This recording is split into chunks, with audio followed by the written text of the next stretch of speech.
So now it's time for the tech news.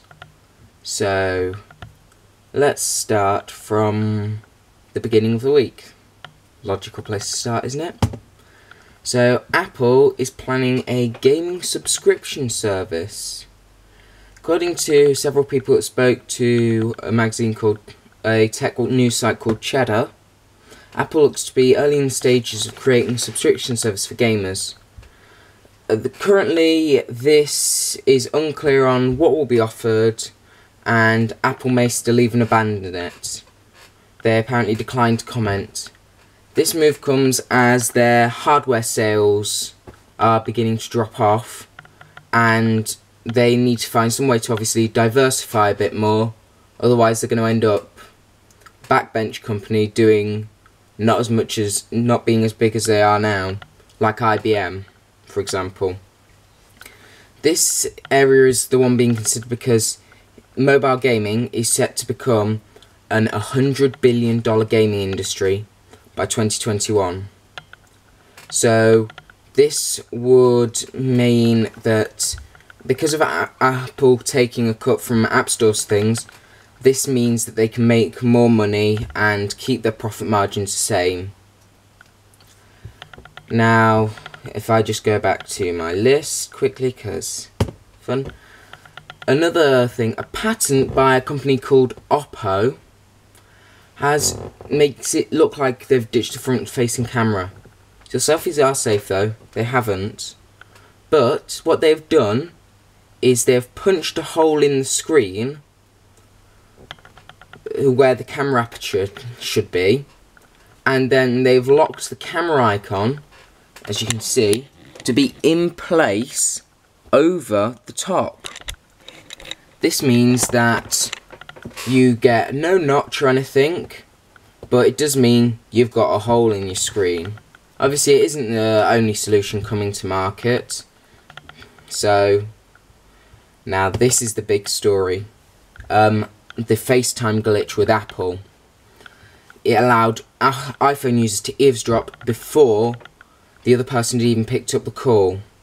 The bug involves the group FaceTime feature, and it has obviously been disabled because otherwise that wouldn't look very good on Apple.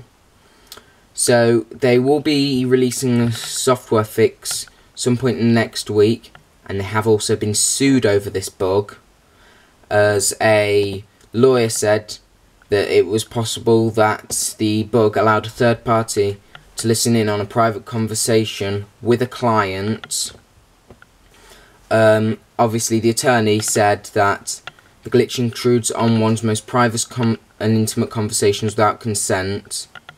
It was said he was eavesdropped in while taking a sworn testimony. So that doesn't sound good. Samsung has just announced it's begun the mass production of 1 terabyte embedded flash storage. This uses the company's 5th generation VNAND and allows smartphone enthusiasts to enjoy a very large amount of storage comparable to what you get on your standard desktop nowadays on their mobile without needing an expensive extra memory card. So with the exact same die size as the 512 gig model, they've doubled the capacity by stacking 16 layers of VNAND and a proprietary controller. With this technology, 160 10-minute 4K UHD videos would fit on this chip. With comparison, the say 64 gig chip on your average smartphone can only store 13. And this chip has incredible speeds, and it is twice the speed of the typical Stage 3 SSD, and the random IOPS is also far faster.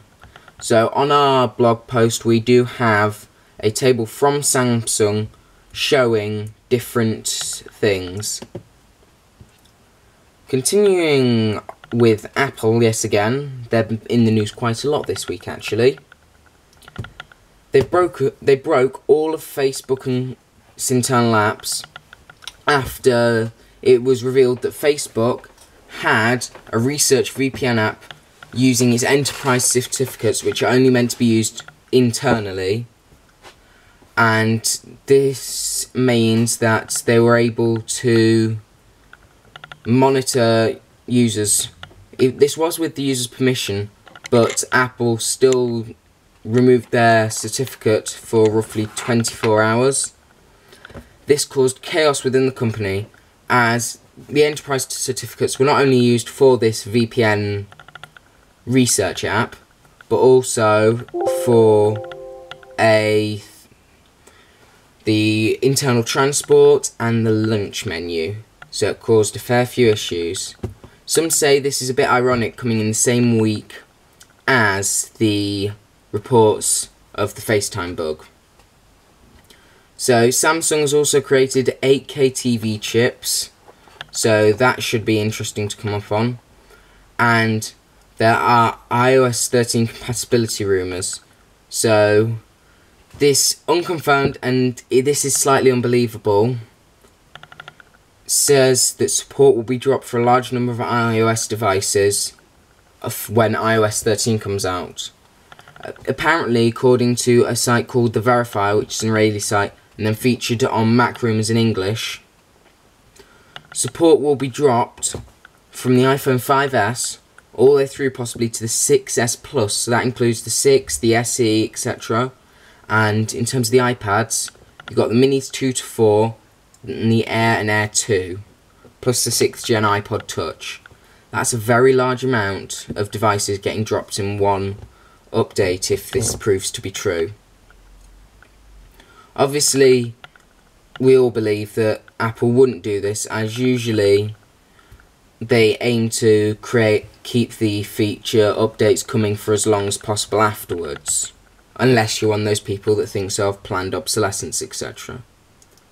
Now, another interesting story is a Japanese patent reveals possible backwards compatibility with the PS5, and PS4. Closer examination does suggest that it may just be a patent to protect Sony's method of getting the PS4 Pro to run PS4 apps, but it describes deceiving legacy applications, and it's done to prevent synchronization errors, such as RAM overwriting while data is still in use. And this has also led to rumours that the PS5 would possibly be a PS4 Pro-like refresh. This is just based on circumstantial evidence that the PS5 is soon coming out. So, as we said, this could just be to protect the idea of the Pro version of the console. So the things this ties in is stuff like AMD working on a Zen architecture processor for the PS5, etc. So, due to the fact they're both x86 64-bit processors, backwards compatibility would have been easy to pull off. So it obviously shows, at very least, they value their backwards compatibility technology.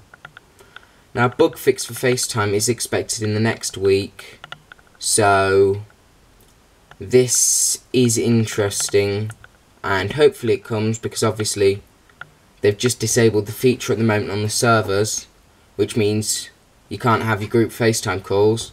So there will actually be many people deserting FaceTime for services such as Skype that don't have such issues.